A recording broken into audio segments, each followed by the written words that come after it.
எல்லாரையும் பார்ப்பது, கர்த்தருடைய வீட்டிற்கு வருவது மிகுந்த சந்தோஷமாய் இருக்கிறது. మిమ్మల్ని చూసి దర్శించుట ప్రభు మందిరమందు ఉండట మిక్కిలి ఆనందంగా ఉంటున్నది. இந்த ஆண்டின் கடைசி மாதத்திலே கர்த்தர் நம்மை கொண்டு வந்திருக்கிறார். సంవత్సరం చివరి మాసంలో ప్రభు మనల్ని తోడుకొని వచ్చారు. இந்த வருஷத்தை எப்படி முடிக்க போகிறோம் என்ற கேள்விக்கு ஆண்டவர் இந்த ஜெபங்களிலே நமக்கு பதில் தந்திருக்கிறார். ఈ సంవత్సరాన్ని ఎలాగా మనం ముగించాలనేటువంటి ప్రశ్నలకు ఈ యొక్క ప్రార్థన కోటల ప్రభు జవాబిచ్చారు. உள்ளான மனுஷனிலே பலன் கொண்டு அந்த பலத்தினாலே இந்த ஆண்டை நாம் முடிக்க போகிறோம். అంతరంగ పురుషుని యందు శక్తి కలిగి ఆ శక్తి చేతని సంవత్సరాన్ని ముగించబోతున్నాం. அந்த பலத்தை பெறுவதற்காக கொண்டு வந்த எல்லாருக்காக நான் கர்த்தரை துதிக்கிறேன். ఆ శక్తిని పొందుకొనుటకై ప్రభు తోడుకొని అందరిని బట్టి ప్రభుని స్తుతిస్తూ ఉన్నా. ஜெபங்களுக்கு, உபவாசங்களுக்கு சபையிலே தேவன் வைத்த உற்சாகமான ஆவிக்காக நான் கர்த்தரை துதிக்கிறேன். ప్రార్థనలకై ఉపవాసములకై ప్రభు ఉంచినటువంటి మందిరమందు ఉంచిన నీకు ఆత్మను బట్టి నేను ప్రభుని స్తుతిస్తున్నా. ஒரு சிலருக்கெல்லாம் வந்து போக ஒரு நாளுக்கு 200-300 செலவானாலும்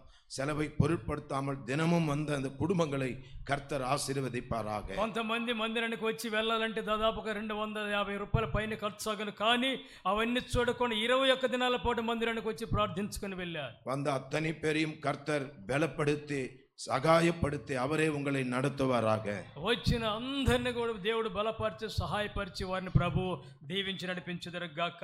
ఆమేన్ హల్లెలూయా சொல்லுவோமா? ఆమేన్ హల్లెలూయా చెప్పుకుందాం. கர்த்தருடைய வல்ல நாமம் மகிமைப்படுவதாக. దేవుని యొక్క బలమైన నామం మహిమపరచబడునుగాక. இன்றைக்கு தேவ செய்திக்கென்று தெரிந்து கொள்ளப்பட்ட வேத பகுதி, నేడు దేవుని వర్తమాన నిమిత్తము ఎన్నుకోబడినటువంటి లేఖనాంశము சங்கீதங்களின் 97 அதிகாரம் 9 முதல் 12 முடிய நாம் வாசித்திருக்கிறோம். కీర్తనల గ్రంథము 97వ అధ్యాయం యొక్క 9 నుంచి 12 వరకు చదవగా మనం విని ఉంటున్నాం. இந்த செய்தியின் தலைப்பு கர்த்தருடைய வெளிச்சத்தில் நடப்போம் வாருங்கள்.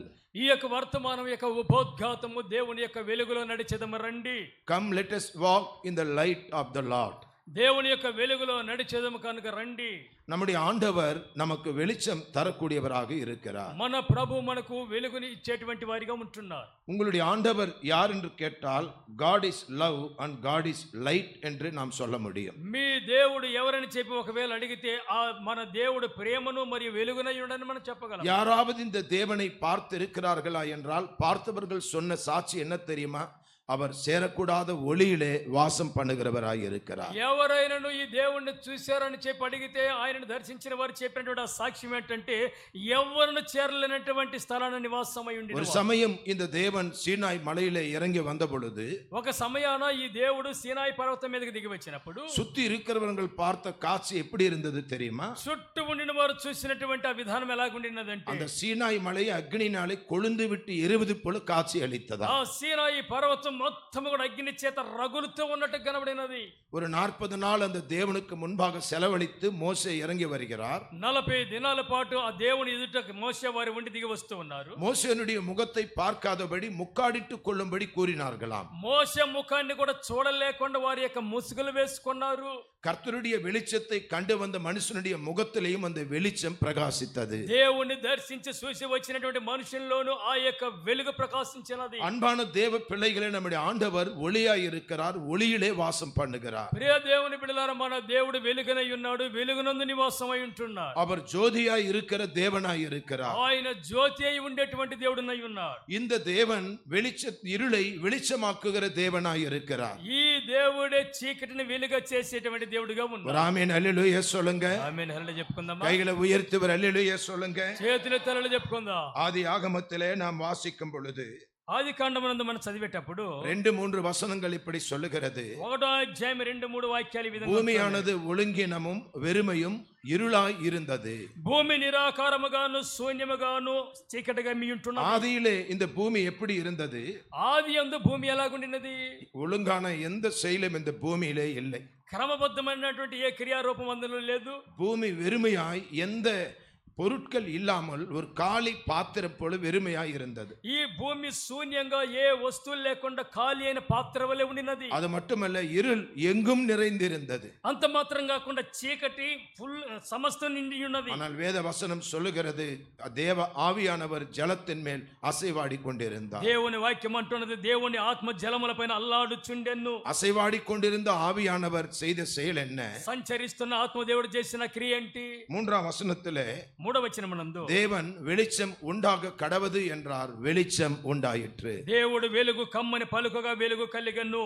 அன்பானவர்களே, இந்த பூமியை எப்படி ஆண்டவர் ஒழுங்குபடுத்தினார்? ప్రియులారా, ఏ విధంగా ఈ భూమిని ప్రభువు క్రమబద్ధం చేశారు, எப்படி இதை நிரப்பினார்? ఏ విధంగా దీనిని నింపారు, குடியிருக்கும் இடமாக இதை எப்படி மாற்றினார்? నివాస స్థలంగా ఏ రీతిగా మార్చారు, யாருக்குமே உதவாத, யாருக்குமே பிரயோஜனப்படாத இருந்த ஒரு பூமியை இங்கு அநேகருக்கு ஆசீர்வாதமான பூமியை எப்படி மாற்றினார்? ఎవరికి సహాయం లేని ప్రయోజనకరం లేనటువంటి ఈ భూమిని నేడు అందరికి ప్రయోజన రీతిగా ఏ విధంగా చేయగలిగారు? வெளிச்சத்தை கொண்டு வந்து தேவன் அதை ஆசீர்வதித்தார். వెలుగును తీసుకొని వచ్చి దేవుడు దాన్ని ఆశీర్వదించారు. இந்த நாளிலே கூட நம்முடைய வாழ்க்கையிலே, மனிதர்களுடைய வாழ்க்கையிலே ஒழுங்கின்மையும் வெறுமையும் இருளும் இருக்கலாம். ఈ దినాల్లో కూడా మానవుని యొక్క జీవితంలో క్రమం లేకుండా శూన్యముగాను అంధకారమై ఉండవచ్చు. அவர் முதலாவது நம்முடைய வாழ்க்கையிலே வெளிச்சத்தை கொண்டு வந்து நம்மை ஆசீர்வதிக்கிறார். మొదట ఆయన మన జీవితంలో వెలుగును తీసుకొని వచ్చి ఆశీర్వదిస్తూ ఉన్నారు. இந்த மாதம் கர்த்தர் நமக்கு தந்த வாக்குதத்த வார்த்தை சங்கீதம் 97 அதிகாரம் 11 வசனம்.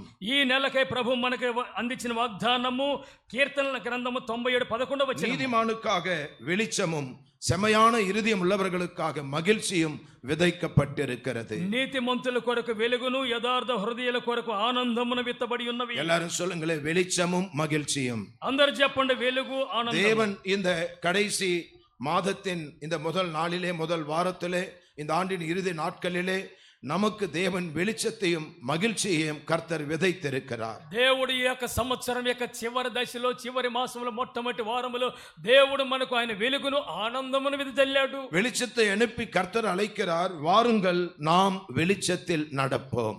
వెలుగును పంపించి దేవుడు అంటున్నాడు, రండి మనం వెలుగులో నడిచెదము. ஏசாயா 2 அதிகாரம் 5 வசனத்திலே தீர்க்கன் இப்படி சொல்லுகிறார். యెషయా గ్రంథము 2:5లో ప్రవక్త ఈ విధంగా అంటున్నారు. பரிசுத்த தீர்க்கதரிசி சொல்லுகிற வார்த்தை, పరిశుద్ధ దీర్ఘదర్శి అంటున్నటువంటి ఆ మాట, யாக்கோபின் வம்சத்தாரே, கர்த்தரின் வெளிச்சத்திலே நடப்போம், வாருங்கள். యాకోబు వంశస్థులారా, యెహోవా వెలుగులో నడిచెదము రండి. ஆண்டவர் இந்த நாளிலே தம்முடைய பிள்ளைகளுக்கு என்று ஒரு வெளிச்சத்தை ஆண்டவர் வைத்திருக்கிறார். ప్రభువు తమ యొక్క జనాంగం కొరకై నేడు ఒక వెలుగును ఆయన ఉంచి ఉంటున్నారు. இருளிலே நாம் இருந்தோம், చీకటి యందు మనం ఉంటే ஆனால் ஆண்டவர் ஒரு வெளிச்சத்தை உண்டாக்கி அந்த வெளிச்சத்திலே நடக்கும்படி நாம் ஒவ்வொருவரையும் அழைக்கிறார். ప్రభువు వెలుగును కలుగ చేసి ఆ వెలుగులో నడుచులాగా మనం ఒక్కొక్కరిని పిలిచారు. முதல் தெசலோனிக்கேயருக்கு எழுதின 5 அதிகாரம் 5 வசனம் சொல்லுகிறது, 1 தெசலோனிக்கேయులు 5వ అధ్యాయం యొక్క 5వ వాక్యం అంటున్నది, நீங்கள் எல்லாரும் வெளிச்சத்தின் பிள்ளைகளாய் இருக்கிறீர்கள். మీరందరూ వెలుగు సంబంధులను. இரவுக்கும் இருளுக்கும் சம்பந்தமானவர்கள் நாம் அல்ல. రాత్రికి చీకటికి సంబంధమైనటువంటి వారు మనము కాదు. இந்த உலகத்திலே இருக்கிற மக்களை 2 கூட்டமாய் பிரித்தால், ఈ లోకమందు ఉండేటువంటి జనులను 2 రకాలుగా వారు విభజిస్తే, வெளிச்சத்துக்குரியவர்களும் இருளுக்குரியவர்களும், వెలుగు సంబంధులను, చీకటి సంబంధులను, இருளுக்குரியவர்களும் பகலுக்குரியவர்களும். చీకటి సంబంధులను, పగటికి సంబంధించి எப்பொழுது ஒரு மனிதன் ஆண்டவராக இயேசு கிறிஸ்துவை ஏற்றுக்கொண்டு ரட்சிக்கப்படுகிறானோ, ఎప్పుడైతే ఒక వ్యక్తి ప్రభువు యేసుక్రీస్తు వారిని గైకొని రక్షణ పొందుతారో, வேத வசனத்துல நாம் வாசிக்கிறது போல లేఖన వాక్యం ముందు మనం చదివిన రీతిగా அந்தகார இருளிலிருந்து புண்ணியங்களை அறிவிக்கும்படி வெளிச்சத்தினிடத்திற்கு நீங்கள் வந்திருக்கிறீர்கள். అంధకార చీకట్లో నుంచి ఆయన గుణాతి చేయమని ప్రచురమ చేయనట్లుగా వెలుగులోనికి మీరు పిలిచి ఉన్నారు. எபேசியர் 5:8 சொல்லுகிறது, முற்காலத்தில் நீங்கள் அந்தகாரத்திலே இருந்தீர்கள், ఎఫెసీ 5:8 చెబుతున్న, ముందు మీరు చీకటి యందు ఉండిన వారు, ஆனால் இப்பொழுதோ நீங்கள் வெளிச்சத்தின் பிள்ளைகளாய் இருக்கிறீர்கள். ఇప్పుడైతే మీరు వెలుగు సంబంధులై ఉంటున్నారు. எத்தனை பேர் விசுவாசிக்கிறீர்கள்? இப்பொழுது நான் வெளிச்சத்தின் பிள்ளையாய் இருக்கிறேன். ఇప్పుడు నేను వెలుగు సంబంధులని ఎంతమంది మీరు చెప్పగలుగుతున్నారు? பக்கத்துங்களை பார்த்து சொல்லுங்க, இப்பொழுது நீங்கள் வெளிச்சத்தின் பிள்ளைகள். ప్రకరణ వారితో, ఇప్పుడు మీరు వెలుగు సంబంధులు. ஆமென். ఆమేన్. இப்பொழுது நீங்கள் வெளிச்சத்தின் பிள்ளைகள். ఇప్పుడు మీరు వెలుగు కలిగిన పిల్లలు. முன்பொரு காலத்தில் நீங்கள் அந்தகாரத்திலே இருந்தீர்கள், ముందు ఒక కాలం ముందు చీకటి యందు ఉంటే, இருளிலே இருந்தீர்கள், చీకటి యందు ఉంటేరి, இருளுக்குரிய காரியங்களை செய்து கொண்டு வந்தீர்கள். చీకటి సంబంధ కార్యాలు చేస్తూ వచ్చేది. இருளிலே யாரும் பார்க்க கூடாது என்று இருட்டிலே போய் செய்கிற காரியங்கள். చీకటి యందు ఎవరు చూడలేరని చీకటి యందు చేసే కార్యాలు. இருள் உலகத்தின் பாவத்துக்கு அடையாளமாய் இருக்கிறது. చీకటి లోక పాపానికి గుర్తునై ఉన్నది. இருள் ரகசிய வாழ்க்கைக்கு அடையாளமாய் இருக்கிறது. చీకటి రహస్య బ్రతుకుకు గుర్తునై ఉన్నది. யாருமே பார்க்க கூடாதபடி மறைவாய் செய்கிற செயல்களுக்கு இருள் அடையாளமாய் இருக்கிறது. ఎవరు చూడలేకుండా మరుగై చేసేటువంటి పనులకి చీకటి గుర్తునై ఉన్నది. வெளிச்சம் என்பது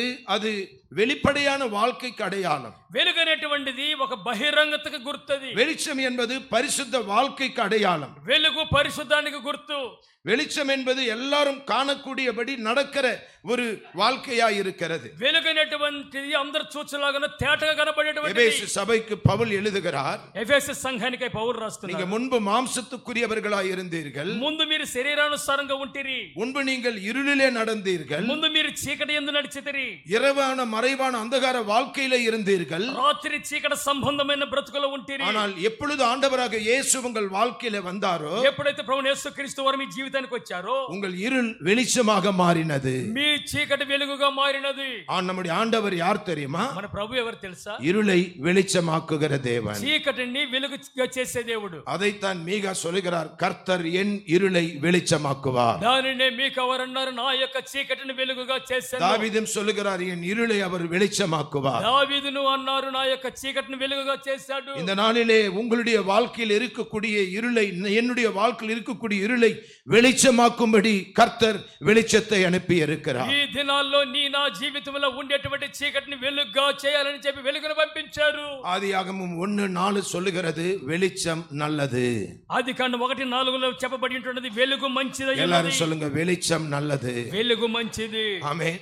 ఆమేన్. ஆண்டவர் சொல்லுகிறார், இருள் நல்லது என்று சொல்லவில்லை, ప్రభు చెప్పలేదు చీకటి మంచిదని. வெளிச்சம் நல்லது. వెలుగు మంచిది. சூரியனுடைய காந்தி கண்களுக்கு ஆரோக்கியத்தை கொடுக்குமா? సూర్య కాంతి కనుగుడ్లకు ఆరోగ్యాన్ని சூரியனுடைய చేకూర్చును. வெளிச்சம் சரீரத்துக்கு ஆரோக்கியத்தை கொடுக்குமா? సూర్య కిరణాలు శరీరానికి ఆరోగ్యాన్ని ஒரு చేకూర్చును. வெளிச்சம் மனிதனுடைய உலகக்கும் இயற்கையின் செடி கொடிகளுக்கும் ஆரோக்கியத்தையும் ஆசீர்வாதத்தையும் கொண்டு வருகிறது. ఒక వెలుగనేటువంటిది మానవులకును మరియు వృక్షాలకును అది ఆరోగ్యాన్ని చేకూర్చును. ஆதியாகமம் 1:4 வெளிச்சம் நல்லது. என்ன நல்லது என்று பார்த்தால், ఆదికాండం 1:4 వెలుగు మంచిదై ఉన్నది. అది ఎలాంటి మంచిది? வெளிச்சம் வந்தவுடனே இருள் வெளிச்சத்தை விட்டு பிரிந்து போகிறது. వెలుగు వచ్చిన వెంటనే చీకటి వెలుగును వదిలి పారిపోయినది. 1:4 சொல்லுகிறது, 1:4 అంటున్నది, வெளிச்சம் நல்லது, వెలుగు మంచిది. வெளிச்சத்துக்கும் இரவுக்கும் அவர் பிரிவினையை உண்டாக்கினார். వెలుగుకును చీకటికి ఆయన ఒక ఎడబాపును దయచేశారు. அதுவரைக்கும் இருளாய் இருந்த அறைக்குள்ளே,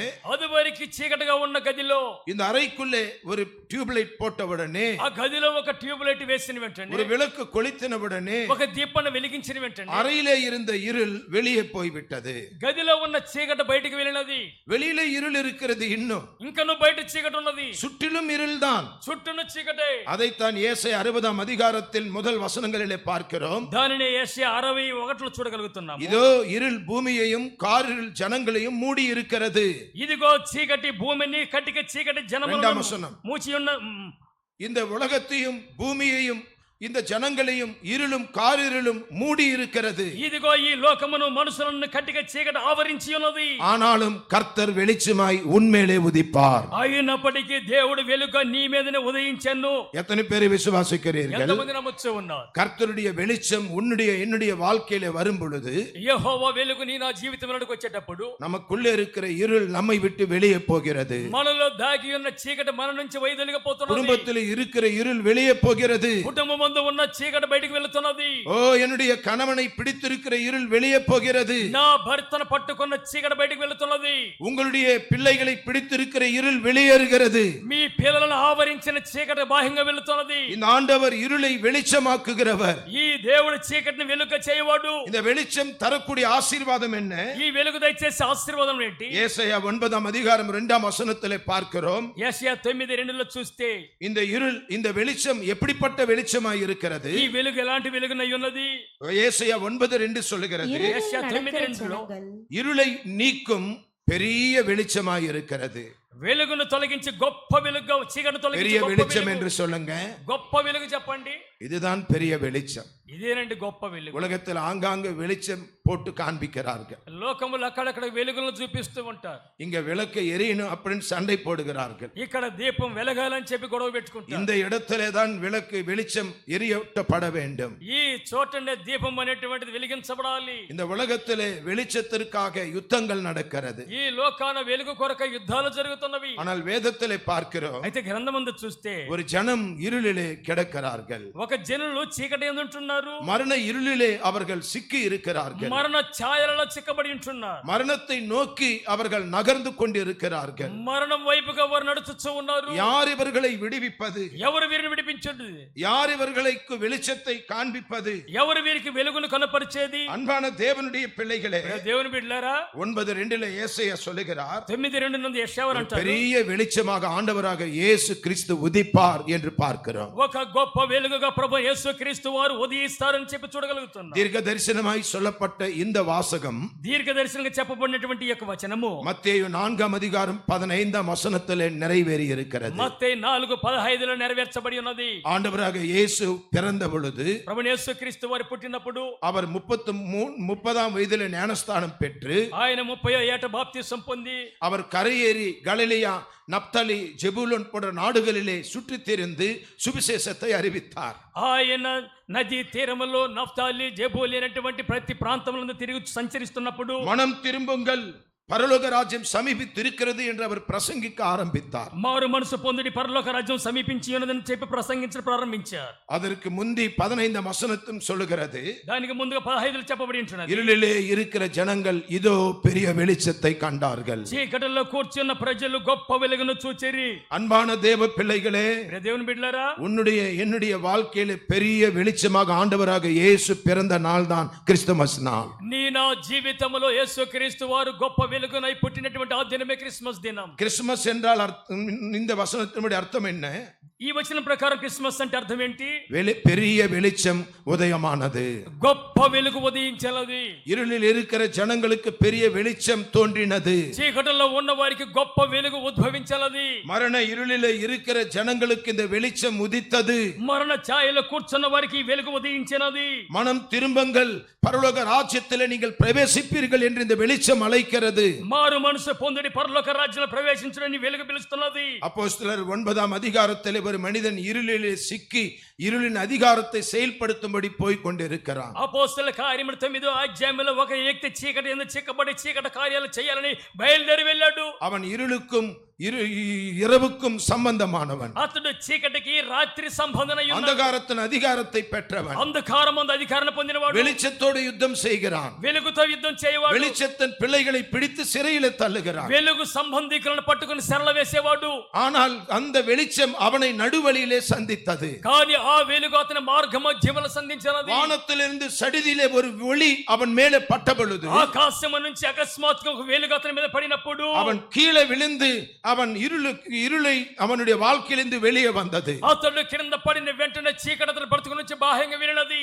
என்னை கீழே தள்ளின நீர் யார் என்று அவன் கேட்கிறான். నన్ను కింద పడవేసిన వారు ఎవరిని అడుగుచూ ఉన్నారు? நானே இயேசு என்று ஆண்டவர் அவனோடு பேசினார். பிரியமானவர்களே, నేనే యేసునని చెప్పి ప్రభు అతనితో మాట్లాడాడు. எப்பொழுது இந்த பெரிய வெளிச்சம் சவுலை சந்தித்ததோ, ఎప్పుడైతే ఈ గొప్ప వెలుగు సౌలును సంధించినదో அந்த நாளிலே சவுல் பவுலாக மாறினான். ఆ దినానే సౌలు పౌలుగా మారాడు. அவனுடைய வாழ்க்கையில் இருந்த இருள் இயேசுவின் நாமத்தில் வெளியே போனது. అతని జీవితంలో ఉన్న చీకటి యేసు నామములో వెళ్ళిపోయినది. அநேக ஜனங்களை வெளிச்சத்தை கொடுக்கிற ஒரு தீபமாக அவன் மாறினான். అనేక మందికి వెలుగును అనుగ్రహించేటువంటి దీపంగా అతను మారాడు. இன்றைக்கு இந்த பெரிய வெளிச்சம் நம்மை சுற்றி நம்முடைய வாழ்க்கையிலே குடும்பங்களிலே பிரியமானவர்களே அது உலாவிக் கொண்டிருக்கிறது. నేడు ఈ యొక్క గొప్ప వెలుగు మన చుట్టూ ఉన్న వారి మధ్యను సంచరిస్తున్నది.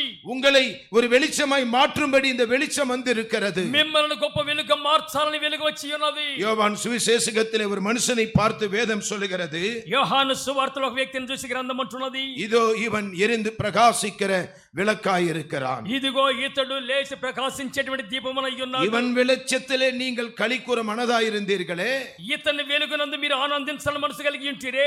இயேசுவுக்கு முன்பு பிறந்த யோவான் ஸ்நானகனை குறித்து சொல்லப்பட்ட வார்த்தை இது. యేసుక్రీస్తు వారికి ముందు జన్మించిన బాప్తిసం ఇచ్చి యోహాను గురించి చెప్పబడిన మాటలు అవి. வேதத்திலே சிலரை குறித்து ஆண்டவர் பல டெஸ்டிமனியை கொடுத்திருக்கிறார். గ్రంథమందు కొంతమందిని గురించి వారి గురించి సాక్ష్యములు చెప్పబడి மோசேயை குறித்து இவன் என் வீட்டில் எங்கும் உண்மையுள்ளவன் என்று சொல்லி இருக்கிறார். మోషేను గురించి ఇతను నా ఇల్లంతటిలో నమ్మకస్తుడని చెప్పబడి நாத்தான்வேலை பார்த்து இவன் உத்தம கபடற்ற உத்தமன் என்று சொல்லி இருக்கிறார். నతానేలును చూసి ఏ కపటము లేని ఉత్తమమైన వాడని చెప్పబడి ఉన్నది. பவுலை குறித்து இவன் புறஜாதிகளுக்கு நான் தெரிந்து கொண்ட பாத்திரம் என்று சொல்லி இருக்கிறார். పౌలును గురించి అన్ని జనులకై నేను ఎన్నుకోబడిన పాత్రలమై ఉన్నానని చెప్పాడు. இப்படி ஆண்டவர் ஒரு சிலரை பார்த்து டெஸ்டிமனி கொடுத்திருக்கிறார். ఈ విధంగా ప్రభు కొంతమందిని చూసి సాక్ష్యం ఇస్తున్నాడు. யோவான் ஸ்நானகனை குறித்து வேதம் சொல்லுகிறது, బాప్తిసం ఇచ్చే యోహాను గురించి இவன் గ్రంథము எரிந்து பிரகாசிக்கிற விளக்காய் இருக்கிறான். ఇతడు లేసి తేజరిల్లే దీపమనై ఉన్నాడు. எப்பொழுது ஒருவன் எரிந்து பிரகாசிக்கிற விளக்காய் இருப்பானோ ఎప్పుడు ఒక వ్యక్తి లేచి ప్రకాశించే దీపం అవుతాడు, அவன் அநேகரை களிகூற பண்ணுகிற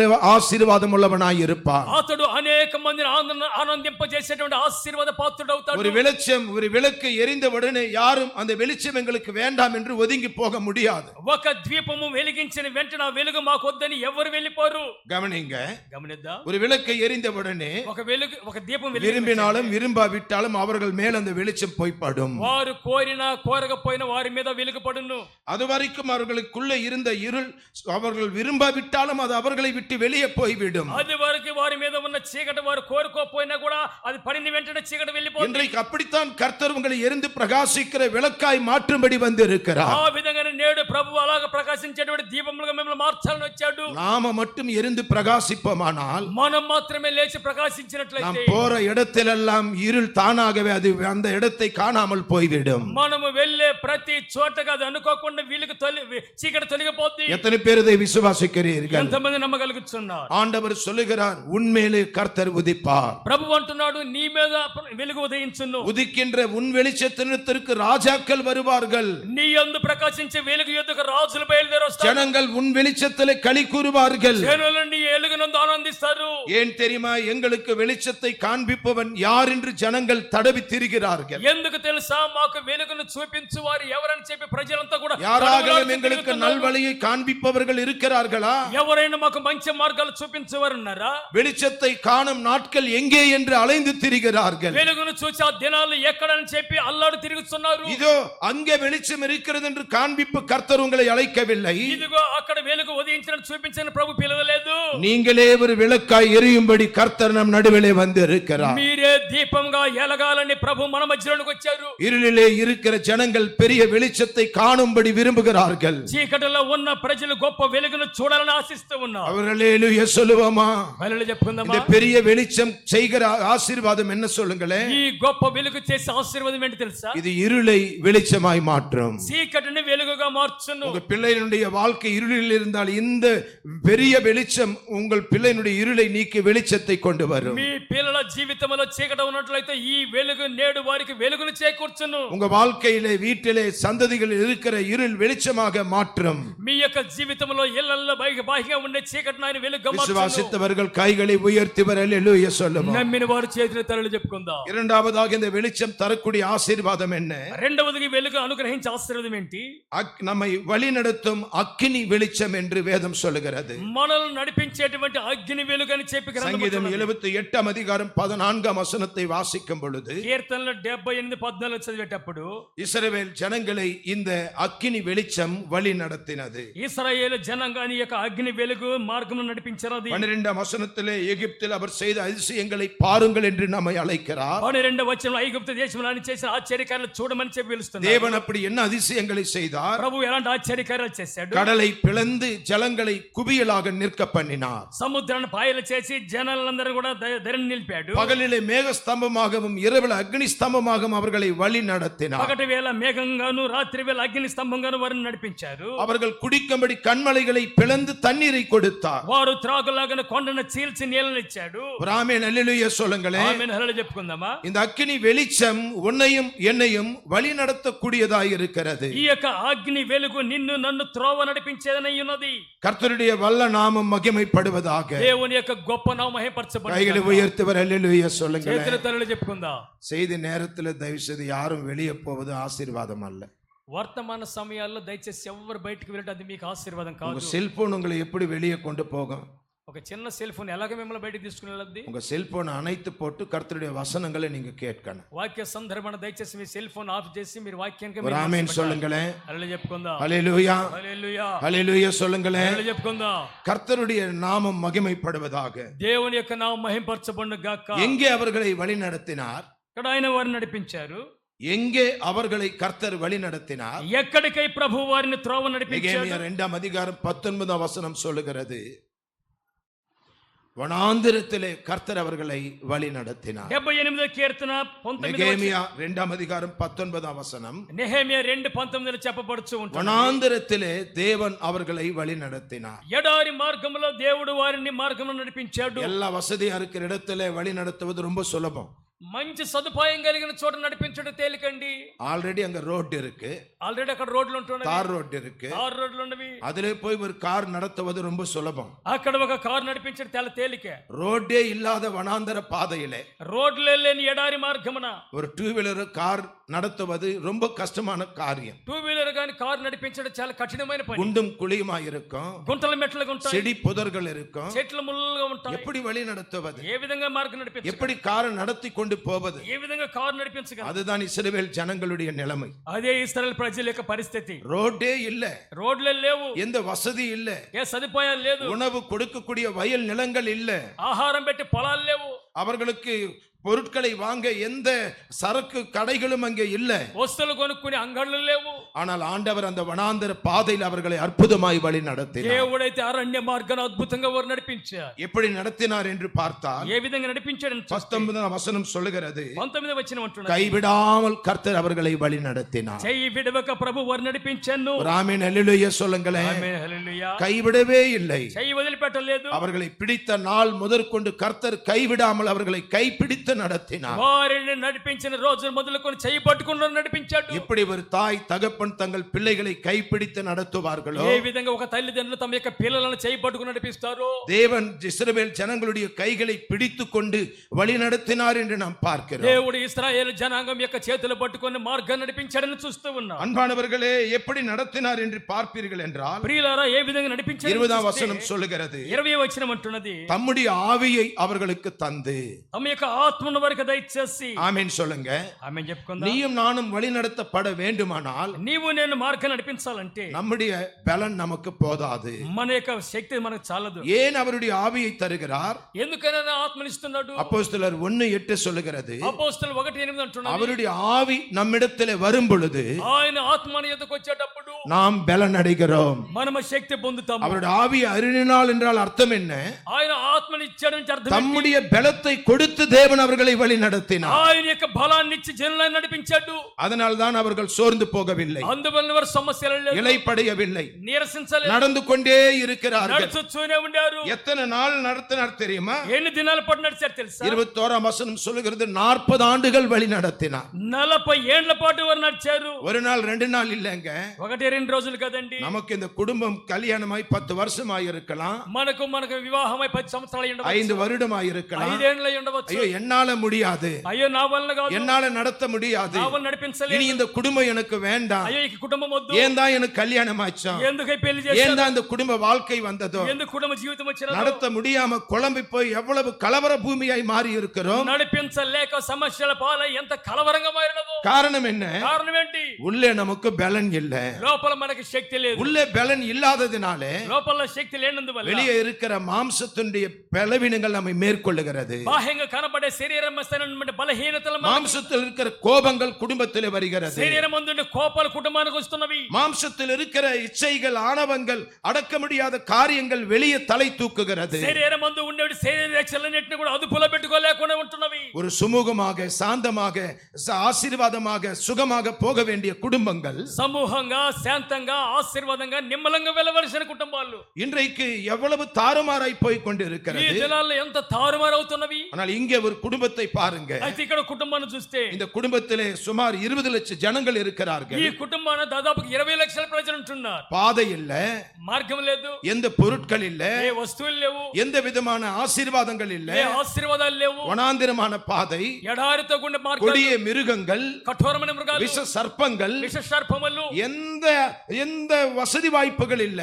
ఏ సదుపాయాలు లేవు. ஆனால் அவர்கள் சொல்லுகிறார்கள், అయినప్పటికీ వారు అంటారు, எங்கள் மேல் இருக்கிற வஸ்திரம் பழசாய் போகவில்லை, போகவில்லை. మేము వేసుకున్న వస్త్రాలు எங்கள் పాతగిలిపోలేదు. பாத ரட்சைகள் அவிழ்ந்து போகவில்லை. మా పాద రక్షకులు చినిగిపోలేదు. எங்களுக்கு பசியும் பட்டினியும் வந்ததே இல்லை. మాకు ఆకలి దప్పులు రాలేదు. எங்கள் ஆண்டவர் எங்களை அதிசயமாய் வழி మా நடத்தினார். ప్రభువే మమ్మల్ని ఆశ్చర్యరీతిగా నడిపించాడు. நாங்கள் சுற்றிலும் பார்க்கும் பொழுது எங்களாலே பயம் முடித்த காரியங்கள் தான் இருந்தது. మేము చుట్టూ ఎటు చూసిన మాకు భయాందోళన కలుగుతున్నది. கொடிய மிருகங்கள் எங்களை சுற்றிலும் இருந்தது. క్రూర మృగాలు చుట్టున్నవి. அடைக்கப்பட்ட சுவர்கள் கோட்டை கதவுகள் எங்களுக்கு முன்பாக வந்தது. అడ్డైనటువంటి పెద్ద పహారపు గోడలు నిలబడి ఉన్నవి. எங்களுக்கு பயமே வரவில்லை. మాకు భయమే రాలేదు. காரணம் என்ன? కారణం ఏంటి? பலத்தினாலும் அல்ல, பராக்கிரமத்தினாலும் அல்ல, బలము చేత కాక పరాక్రమము చేత కాక நம்முடைய ஆவியினாலே கர்த்தர் எங்களை வழி நடத்தினார். ఆయన ఆత్మ చేతన நல்ல கைகளை தட்டி ஆண்டவரை மகிமைப்படுத்துவோமா?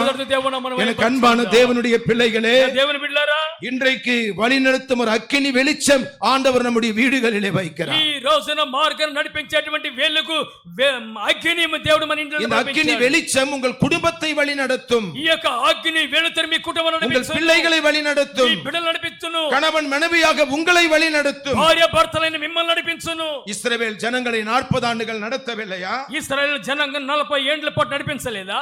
2:20 వచనం சொல்லுகிறது, 2:20 చెప్పబడుతున్నది. வாய்க்கு மன்னாவை அருளி నోటికి మన్నాను దయచేసి தாகத்துக்கு தண்ணீரை கொடுத்து நடத்தினார். దాహానికై తన్నీరునిచ్చి నడిపించాడు. நெகேமியா 2:20 నెహెమియా 2:20 அவர்கள் வாய்க்கு பரலோகத்தின் மன்னாவை கொடுத்தார். నోటికి పరలోకపు మన్నా పెట్టాడు.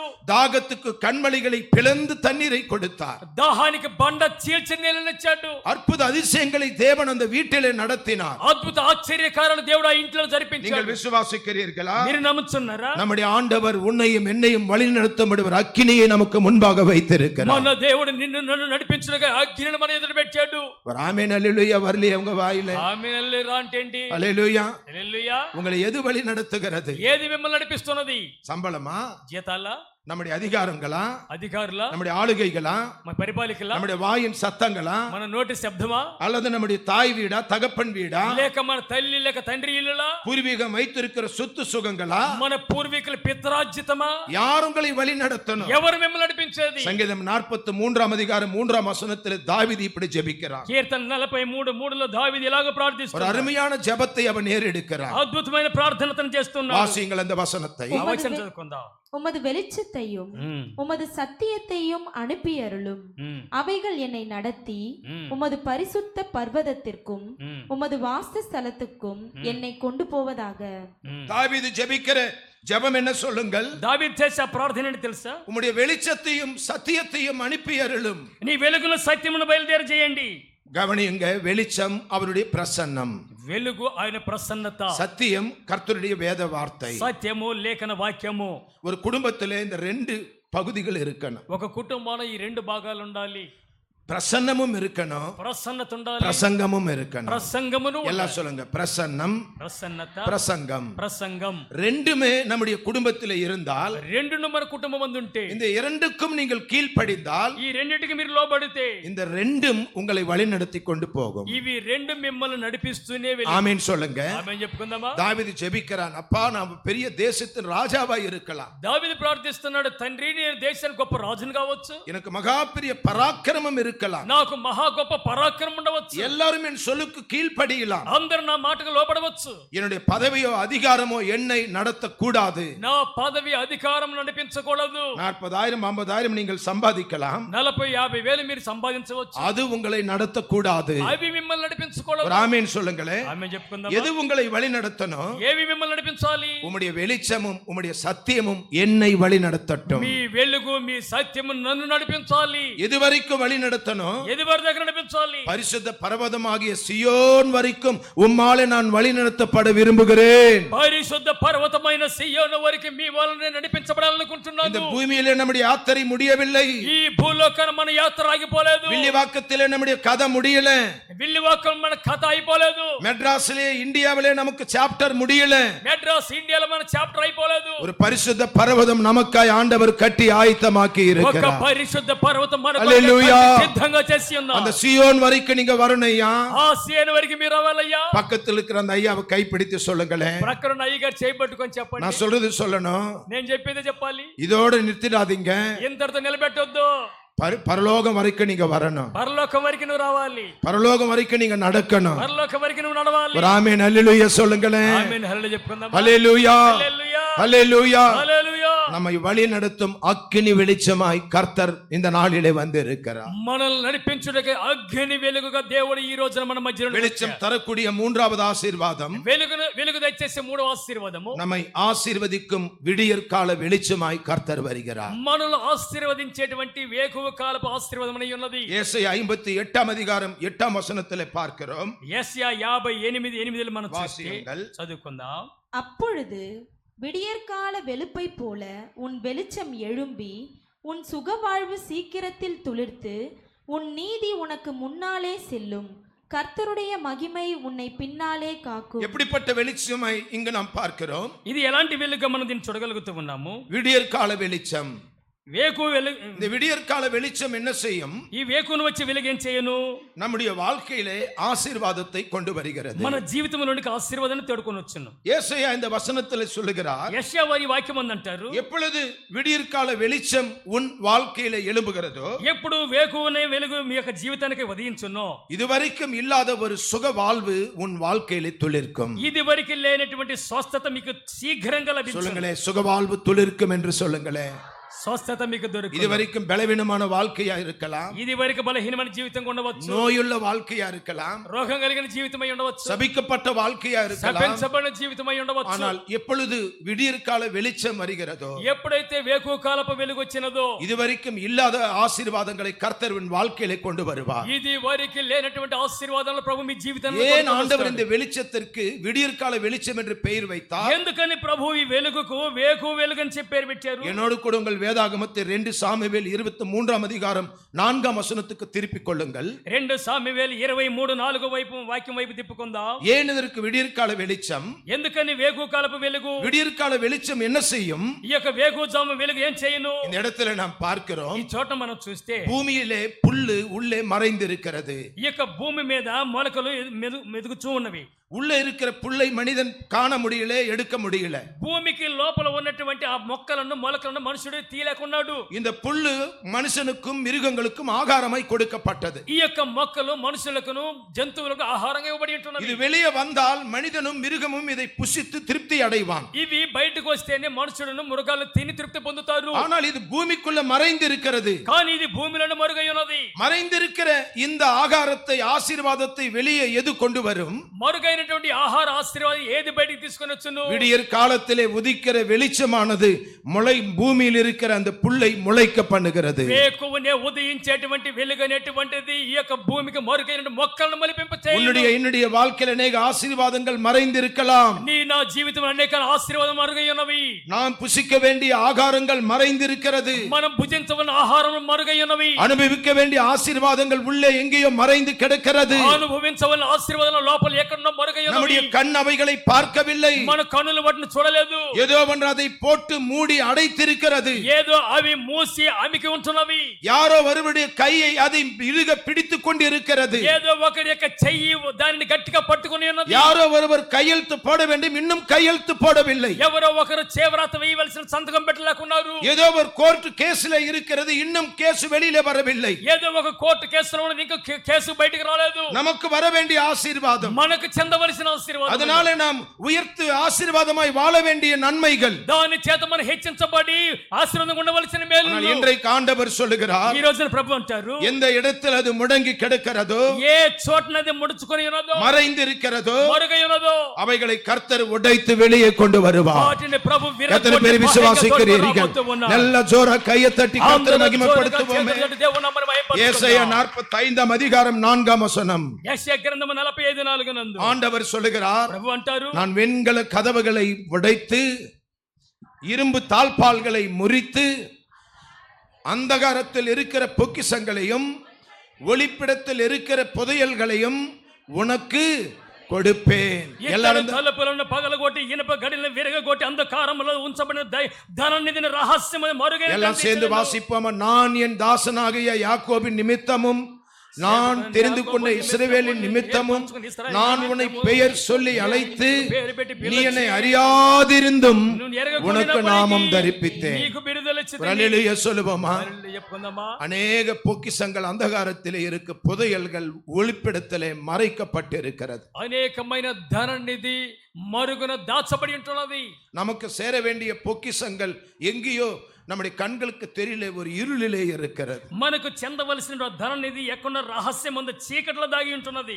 பிரபஞ்சத்தின் தேவனானவர் நம்முடைய கண்களை குருடாக்கி போட்டிருக்கிறார். ఈ లోక దేవత నుండి కనులకు గుడితనం కలుగజేసి ఉన్నారు. நம்முடைய கண் காணல, நம்முடைய காது கேட்கல, இருதயத்தில் தோன்றவில்லை. కన్ను చూడలేదు, చెవులు వినపడలేదు, హృదయం మందు గోచరంగా లేకున్నది. ஆசீர்வாதத்தை கர்த்தர் உன் பக்கத்திலேயே வைத்திருக்கிறார். ఆశీర్వాదాన్ని ప్రభువు నీ ప్రక్కనే పెట్టి ఉన్నారు. பாருங்க, 4 பிள்ளைகளை பிடித்து கொண்டு போக அந்த கடனாளிகளுக்கு முன்பாக அந்த பெண் எவ்வளவு அவள் துயரப்பட்டிருப்பாள், துக்கப்பட்டிருப்பாள். చూడండి, అప్పవారు వచ్చి తమ యొక్క 4 బిడ్డలను తీసుకొని పోతూ ఉంటే ఆ తల్లి వారు ఎంతగా దుఃఖించి బాధ దుఃఖారవములు ఉంటది. இதிலிருந்து நான் எப்படி விடுபடுவது? దీని నుంచి నేను ఏ విధంగా విడుదల என்னுடைய పొందాలి? ஆசீர்வாதம் எங்கே இருக்கிறது? నాకు ఆశీర్వాదం ఎక్కడ ఉన్నది?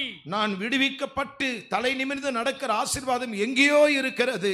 నేను విడిపించబడి తలెత్తి నడిచేటువంటి ఆశీర్వాదం ఎక్కడనో ఉన్నది. அது எங்கேயோ இல்ல, ఎక్కడనో కాదు, அவளுடைய வீட்டுக்குள்ளேயே இருந்தது. ఆమె ఇంటిలోనే ఉన్నది. ஆமென் சொல்லுங்களேன். ఆమేన్ చెప్పుకుందామా? தேவ மனிதன் கேட்கிறார், உன்னிடத்திலே என்ன இருக்கிறது? దేవుని యొక్క సేవకులు వారు అడుగుతున్నారు, నీ యొద్ద ఏమున్నది?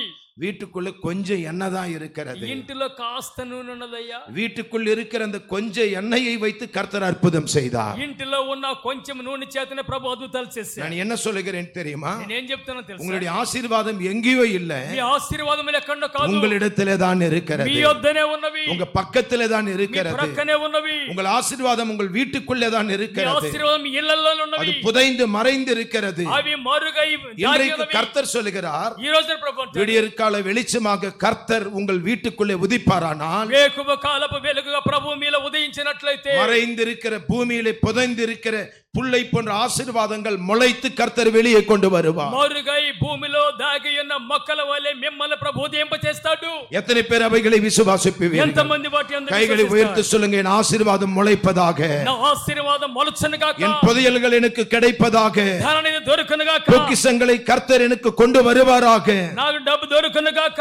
ஒரு அல்லேலூயா சொல்லுவோமா? హల్లెలూయా చెప్పుకుందాం. எனக்கு அன்பான தேவ பிள்ளைகளே, ఏ దేవుని బిడ్డలారా, மறைந்திருக்கிற ஆசீர்வாதங்களை உனக்காக எனக்காக கர்த்தர் கொண்டு வருகிறவராக இருக்கிறார். మరుగైనటువంటి ధనాన్ని ప్రభు నీ కొరకై నా కొరకై వెలుగులోనికి తానై ఉంటున్నాడు. 5000 பேர் ஜனங்கள் அங்க உட்கார்ந்து மலையிலே பிரசங்கத்தை கேட்டுக்கொண்டிருந்தார்கள். 5000 మంది అక్కడ కొండ ప్రసంగం ముందు వింటూ ఉన్నారు. 5000 பேர் பசியிலே இருக்கிறார்கள். 5000 మంది ఆకలితో 3 நாட்களாய் ஒன்றுமே சாப்பிடவில்லை. 3 దినాల పాటు ఏం తినలేదు. வழி நடந்தால் சோர்ந்து போவார்கள், ஒருவேளை மரணமும் நேரிடலாம். ఇళ్ళకి పోయే మార్గాల్లో సొమ్మసిల్లి ఒకవేళ మరణం కలగవచ్చు. இப்பொழுது அவர்களுக்கு ஆகாரம் கொடுக்க வேண்டும். ఇప్పుడు వారందరికీ అన్నం పెట్టాలి. ஆகாரம் எங்கிருந்து வரும்? అన్నం ఎక్కడి నుంచి వచ్చును? சீசர்கள் சொல்லுகிறார்கள், శిష్యులు అంటారు, பட்டணத்துக்கு போய் வாங்கினாலும் పట్టణానికి వెళ్లి కొన్నప్పటికీ நம்மிடத்துல பணமும் இல்லை. మన దగ్గర డబ్బు లేదు. ஒருவேளை பணம் இருந்தாலும் ఒకవేళ డబ్బున్నా ஒரே நேரத்தில் 5000 பேருக்கு கொடுக்கக்கூடிய ஹோட்டல்ஸும் இல்லை.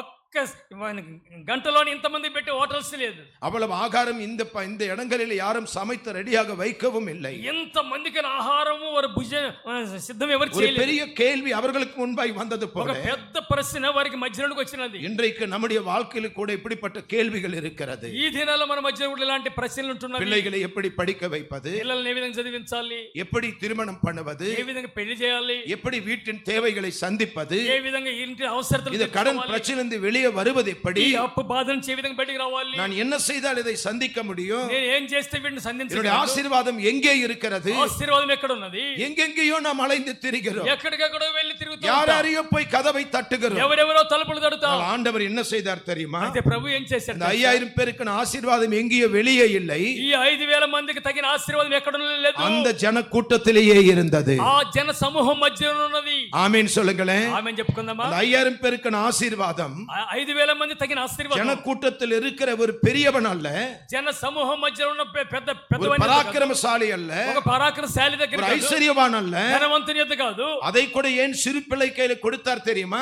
ఒక చిన్న పిల్లవాని దగ్గర ఎందుకు ఇచ్చాడు తెలుసా? யாருமே சிறு பிள்ளைகளை நோக்கி பார்க்க மாட்டார்கள். ఎవరు చిన్న పిల్ల వైపు చూడరు. நமக்கு தேவை என்றால் ஐஸ்வர்யவான்களை போய் பார்ப்போம். మనకు అవసరమైతే ధనవంతుల వైపు చూస్తాం. யார் நிறைய நகை போட்டிருக்கிறார்கள் என்று அவர்களை பார்ப்போம். ఎవరు ఎక్కువ నగలేసుకుంటారో అని వారి వైపు చూస్తాం. யாரிடத்தில் அதிக பணம் உள்ளது என்று அவர்களை நோக்கி பார்ப்போம். ఎవరి దగ్గర ఎక్కువ డబ్బు ఉన్నదని వారి వైపు చూస్తాం. ஒரு பாடம் கற்றுக் கொடுக்கத்தான் கர்த்தர் சிறு பிள்ளையை தெரிந்தெடுத்தார். ఒక పాఠం నేర్పించేదానికి ప్రభు చిన్న పిల్లవాడిని పెట్టాడు. இல்லாதவைகளை இருக்கிறதை போல அழைக்கிற தேவன் அவர். లేని వాటిని ఉన్నట్లుగా పిలిచే దేవుడు ఆయన. எங்கே இல்லை என்று நினைக்கிறோமோ அங்குத்தான் இருக்கிறது என்று கர்த்தர் சொல்லுகிறார். ఎక్కడ లేదని చెప్పి అంటామే అక్కడ ఉన్నదని చెప్పి ప్రభు రుజువుపరుస్తాడు. இதெல்லாம் தேராது என்று நினைப்போம், கர்த்தர் அங்குதான் தேரும் என்று சொல்லுகிறார். ఇది పనికిరాదు అనుకుంటాం, అక్కడ ఉపయోగకరంగా చేస్తాడు. ஆமென் அல்லேலூயா சொல்லுவோமா? ఆమేన్ హల్లెలూయా చెప్పుకుందాం. ஆசீர்வாதம் எங்கேயோ இல்ல, ఆశీర్వాదం ఎక్కడ లేదు. அதே கூட்டத்துக்குள்ள ஆசீர்வாதத்தை கர்த்தர் வைத்திருந்தார். అదే జనుల మధ్యలో ఆశీర్వాదం ప్రభు ஒரு ఉంచాడు. சிறு பிள்ளையினுடைய கையில் 5 அப்பமும் 2 மீனும் இருந்தது. ఒక చిన్న పిల్లవాడి దగ్గర 5 రెట్ల 2 చిన్న చేపలు ఉన్నవి.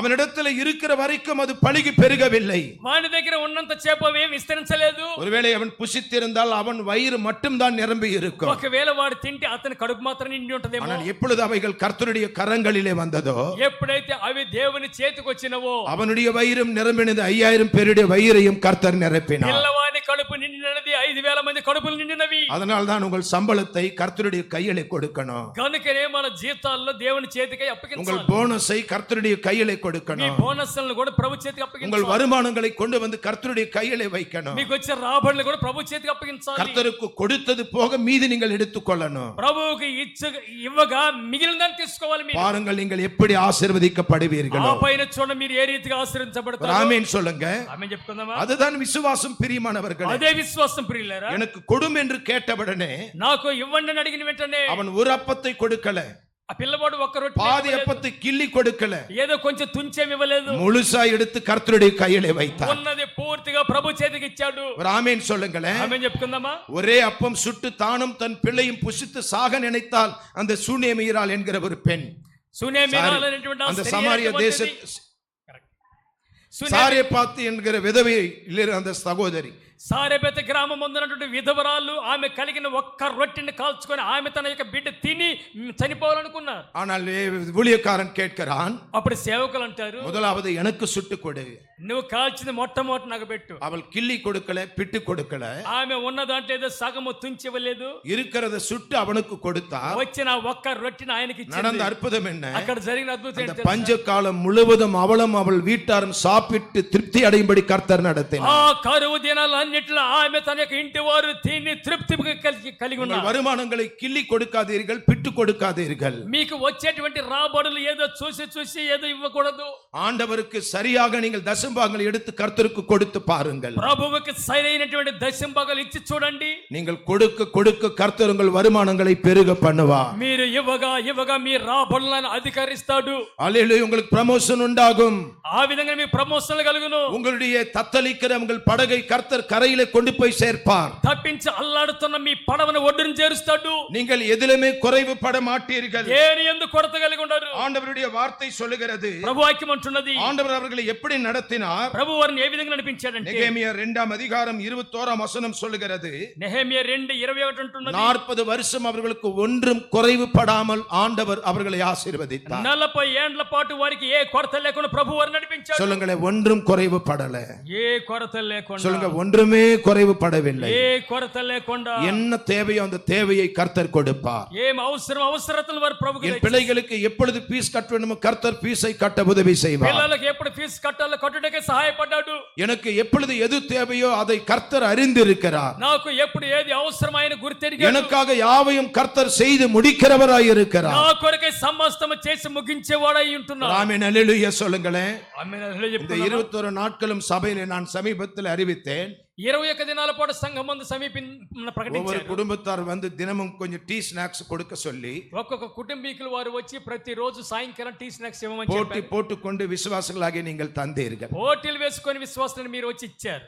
எவ்வளவு அற்புதமாய் நீங்கள் கர்த்தருக்காக முன் வந்தீர்கள், அதை பார்த்து நான் ஆச்சரியப்படுகிறேன். ఎంత అద్భుతంగా ప్రభు కొరకై మీరు ముందంజ వేశారు. నేను எவ்வளவாய் ఆశ్చర్యపోయాను. ஆண்டவர் மேலே நீங்கள் நேசம் வைத்திருக்கிறீர்கள். ఎంతగా ప్రభు ఎడల మీరు ప్రేమ కలిగి ఉంటున్నారు. கொடுப்பதனால் வருகிற ஆசீர்வாதத்தை எவ்வளவாய் நீங்கள் அறிந்து அனுபவிக்கிறீர்கள். ఇచ్చుట వలన కలిగేటువంటి ఆశీర్వాదాలను ఎంతగా మీరు గుర్తెరిగి దాన్ని అనుభవిస్తున్నారు. இன்னும் ஒரு சிலர் வந்து இன்னும் ஏதாவது ஸ்லாட் இருக்கா நாங்க கொடுக்கணும் என்று கேட்டார்கள். ఇంకను మీలో కొంతమందిగా ముందుకు వచ్చి ఇంకా ఏదన్నా కొడుతున్నది ఇవ్వగలుగుతామని చెప్పి అడిగారు. நான் சொன்னேன் எல்லாம் முடிந்து போனது. నేను చెప్పాను అంతయు ஆனால் సమాప్తమైనది. ஒரு வாய்ப்பு இருக்கிறது. కానీ ఒక సందర్భం ఉంది. ஞாயிற்றுக்கிழமை நாம் எல்லாருக்கும் ஆகாரம் போடலாம். ఆదివారం అందరికి అన్నం పెడదాము. நீங்கள் நினைத்ததை கொடுங்கள், அதை வைத்து நாம் ஒரு மீல்ஸ் போடலாம் என்று சொன்னேன். మీ మనసులో పడింది చెప్పండి, దాన్ని పెట్టుకొని భోజనం పెడదామన్నా. ஒரு 7-8 பேர் முன்னே வந்து தங்கள் கைகளை நீட்டினார். 7-8 మందిగా ముందుకు వచ్చి వారి చేతులు చాపారు. இன்றைக்கு ஒரு ஆகாரம் உங்களுக்காய் காத்திருக்கிறது. ఈ రోజు ఒక ఆహారం మీ కొరగా நான் కనిపెట్టుకొని என்ன சொல்லுகிறேன், నేను చెప్తున్నాను, கர்த்தருக்கு கொடுத்தவர்கள்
உலகத்துக்கு நீங்கள் வெளிச்சமாய் இருக்கிறீர்கள். లోకమునకు మీరు వెలుగునై ఉంటిరి. எந்த வசனம் பாருங்க? 14 தான். 5:14. நீங்கள் உலகத்துக்கு வெளிச்சமாய் இருக்கிறீர்கள். లోకమునకు వెలుగై ఉన్నారు. முன்பு நாம் வீட்டுக்கு வெளிச்சம் கொடுக்கணும், ముందు మొదట మనం ఇంటికి వెలుగునివ్వాలి. பிறகு வீட்டுக்கு வெளியே உலகத்துக்கு வெளிச்சம் கொடுக்கணும். అటు పిమ్మట ఇంటికి బాహ్యంగా లోకానికి பக்கத்துல వెలుగునివ్వాలి. கைகளை பிடித்து சொல்லுங்க, ప్రక్కన వారి చేతులు పెట్టుకొని చెప్పండి. முதல்ல வீட்டுக்கு வெளிச்சம் தாருங்கள், మొదట ఇంటిలోనికి వెలుగునివ్వండి. பிறகு வெளியே வெளிச்சம் தாருங்கள். అటు పిమ్మట బాహ్యంగా వెలుగునివ్వండి. ஒரு ஆமேன் சொல்லுங்க, ఆమేన్ చెప్పుకుందామా? ஆமேன் சொல்லுங்க. ఆమేన్. எனக்கு நிறைய வெளியில போனா வெளிச்சத்தை காண்பிப்ப நம்ம ரெடியா இருக்கிறோம். ఈ రోజుల్లో బయటికి వెళితే వెలుగును చూపించడానికి మనం సిద్ధంగా ఉన్నాం. முதல்ல வீட்டுக்கு நாம் வெளிச்சம் வீசணும். మొదట మనము ఇంటిలోనే వెలుగును వికసింపజేయాలి. ஆமேன் சொல்லுங்க. ఆమేన్ చెప్పుకుందామా? சபைக்குள்ள வெளிச்சம் வீசணும், సంఘములో వెలుగును ఉదయింపజేయాలి. உறவினர்கள் மத்தியிலே வெளிச்சம் வீசணும். బంధువుల మధ్యలో వెలుగును வீடு వికసింపజేయాలి. என்றால் நம்மை தெரிந்தவர்கள், நம்மை அறிந்தவர்கள். మనకు తెలిసిన వారు, வீடு என்றால் ఇల్లంటే మనకు తెలిసిన వారు పరిచయస్తులు. அவர்கள் மத்தியில நாம் வெளிச்சம் வீசணும். వారి మధ్యలో వెలుగును వికసింపజేయాలి. அதன் பிறகுதான் అటు తర్వాత அறியாதவர்களாகிய உலகத்திலே நாம் வெளிச்சம் வீசணும். ఎరగనటువంటి లోకానికి వెలుగును వికసింపజేయాలి. ஆண்டவர் என்ன சொல்லுகிறார்? ప్రభు ఏమంటున్నారు? உன்னை அறிந்தவர்கள் நடுவிலும் அறியாதவர்கள் நடுவிலும் நீங்கள் வெளிச்சம் வீச வேண்டும். మీకు తెలిసిన వారి మధ్యను తెలియని వారి మధ్యను వెలుగును వికసింపజేయాలి. இது நற்கிரியைகள் மூலமாய் வீசுகிற வெளிச்சம். సత్క్రియల వలన కలిగేటువంటి వెలుగు. எனக்கு அன்பான தேவ பிள்ளைகளே, దేవుని బిడ్డలారా, இன்றைக்கு அந்த வெளிச்சத்திலே நடக்கும்படி ஆண்டவர் உன்னை என்னை அழைக்கிறார். ఈ రోజున వెలుగులో నడుచులాగా నిన్ను నన్ను పిలిచి ఉంటున్నాడు. எத்தனை பேர் வெளிச்சத்திலே நடக்க ஆயத்தமாக இருக்கிறீர்கள்? ఎంతమంది వెలుగునందు నడుచుటకై సిద్ధంగా కలిగి இன்றைக்கு ஒரு ఉన్నారు? தீர்மானம் எடுக்க எத்தனை பேர் ஆயத்தமா ఈ இருக்கிறீர்கள்? రోజున తీర్మానం చేయడంలో ఎంతమంది సిద్ధంగా కలిగి என்ன ఉన్నారు? தீர்மானம் தெரியுமா? అదే తీర్మానం తెలుసా? நான் இருளுக்கும் இரவுக்கும் சம்பந்தமானவன் அல்ல.